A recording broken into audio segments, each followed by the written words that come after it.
Hey, Lit students, I hope you guys had a good weekend.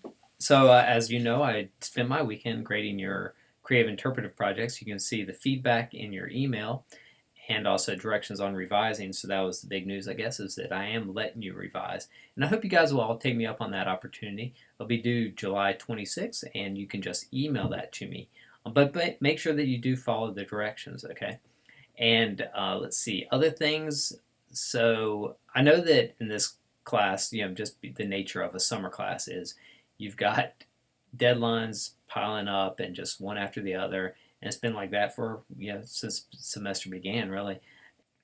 So, yeah, if you feel a little like this scene from modern times, this is Charlie Chaplin. Yeah, I can definitely understand that. But you'll see that there is some relief coming up because I have just kind of lighten the reading load and the discussion load a bit. So today concludes the discussion on the four Dickinson poems. So make sure you get your discussion in. These are the poems that were connected to the journal entry. There was no quiz associated with it. You also see discussion of Robert Frost, four of his poems. And then you'll see music and poetry discussion, and I hope that will be very lively and fun. And then it just comes down to the two remaining works as Natasha Trethewey's Native Guard, which is a poetry collection, and Alison Bechdel's Fun Home, which is a graphic novel. All right, but back to it. The posts on poetry that I've been reading, I've been impressed with. You guys are bringing a lot of insight to it. I also really like how you guys support each other. That is, you commend people when they make a good point, then you add to it, and that's really what makes a discussion work. So I appreciate that. And you'll see that I've been doing my sort of post discussion. I'll read your points and then start adding my own information. Make sure that you do read my comments because it's really one thing about an online class that's different from a face-to-face. In an online class, we'd have those discussions, and you would be around for whatever follow-up that other students have to your comment or to the professor. And discussion board online, there's not that automatic, because some students may just post and then depart. So make sure that you go back and read all the discussions that's going back to everyday use, because I do intend to use the material in those discussions in the final exam. And so make sure that you know where the conversations went, and also, of course, see what people have said in response to your discussion. Because you'll probably find that you'll be cheered up because some people actually read it. And that's always a good thing, right? Because I know that sometimes I feel like I'm posting into a void. Okay, so and also if you do go back to those other discussions, you might want to leave sort of your footprints just to make sure that I know that you went back to it as a good sign that you have done that kind of diligence. I want to talk briefly about a tendency that I think we all do. I mean, I definitely do it too.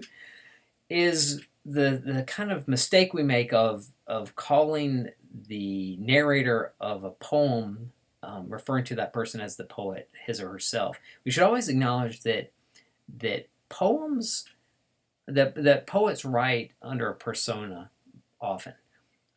For example, Emily Dickinson. Because I could not stop for death, he kindly stopped for me. We can't really consider Dickinson the I in that poem because, of course, she wasn't dead when she wrote the poem. And so the convention is to refer to the speaker of a poem. Speaker is essentially the narrator of the poem. And by using the term speaker, we're acknowledging that it's not necessarily the poet telling of their own experience. They're quite often adopting a persona. So there are some poets who are called the confessional poets. That's the nickname for them.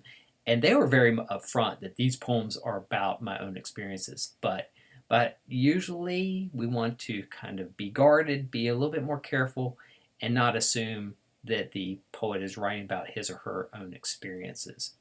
All right, so a little bit more about the Creative Interpretive Project. You'll see at the top of the course doc section the grade formula, which is always going to be there. Also, the excuse form, always going to be near the top.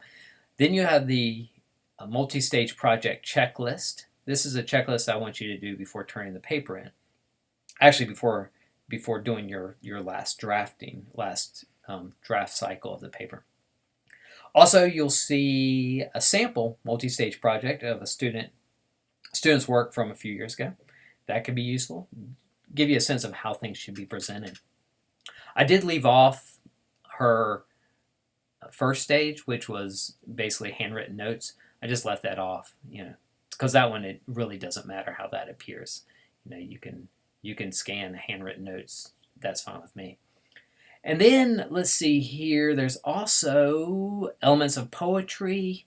That's a document that you've already looked at, and advice on reading poetry. And that's the one. Advice on reading poetry. You should definitely consult that document before stages 1 and 2.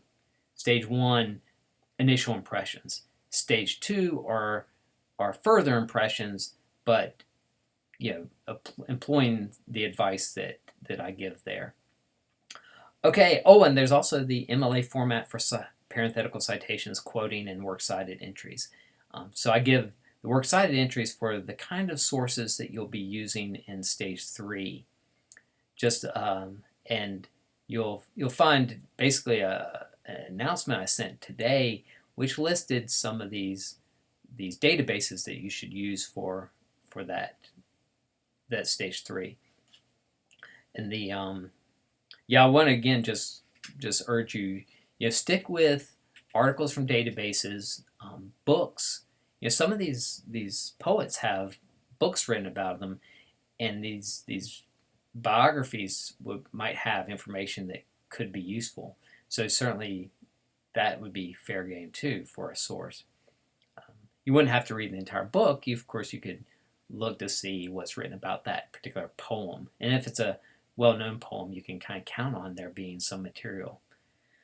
Let's see here, and so definitely use those sources. Do not use a Google search.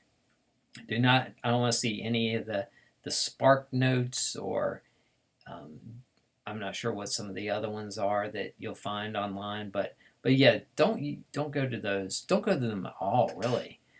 They're basically cheating sites. Don't go to them at all. And certainly don't use them as a source for that stage 3, because you're supposed to be using academic sources for that. Okay. All right. Let's see here. And definitely let me know if you have any questions about any of these stages, or also if you want to just check to see if the sources you found are legitimate academic sources, if you're questioning about that. Okay, so take care and good luck. Bye-bye.